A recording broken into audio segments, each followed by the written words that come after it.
আমরা আমাদের কোম্পানির কিছু লোক একত্রিত হয়ে জেদ্দা সাগর পাড়ে আসছিলাম। এই দেখতে পাচ্ছেন একজন এই মানে ব্রেন খুলে প্রস্তুতি নিচ্ছে, সে গোসল দেবে।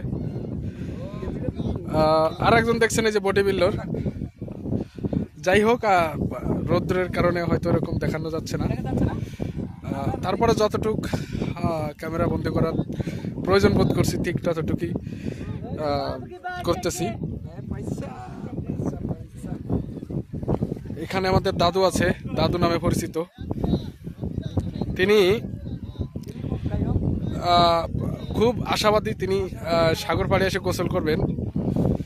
তো আসলে সেই জন্য গোসল করার জন্য প্রস্তুতি নিচ্ছেন।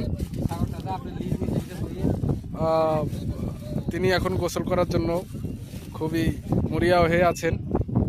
তিনি এখন গোসল করবেন। আর ওইখানে দেখতে পাচ্ছেন ওই যে পাশে,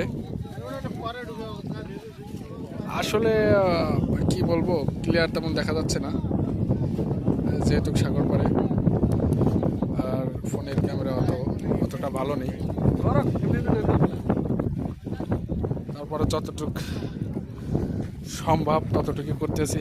এই এই এই তোমরা একটু তাকাও, এই তোমরা এদিকে একটু তাকাও।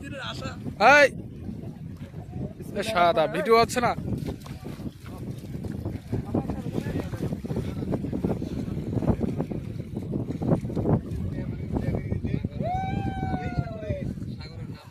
দেখতে পাচ্ছেন এনাদের মনে অনেক ফুর্তি। বাংলাদেশের একটা কথা আছে যে ফুর্তি যার সে অনেক কিছু করতে পারে।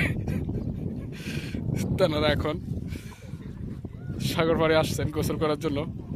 আসলে জিদ্দা সাগর পাড় আসলে অসাধারণ জায়গা। যারা আসছেন তারা হয়তো দেখে থাকছেন যে অসাধারণ জায়গা, না আসলে বোঝানোর মতো না। যদি কোনো ব্যক্তি এসে থাকেন তাহলে হয়তো জেনে রাখবেন।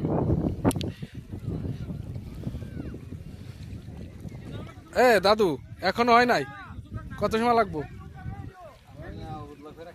হ্যাঁ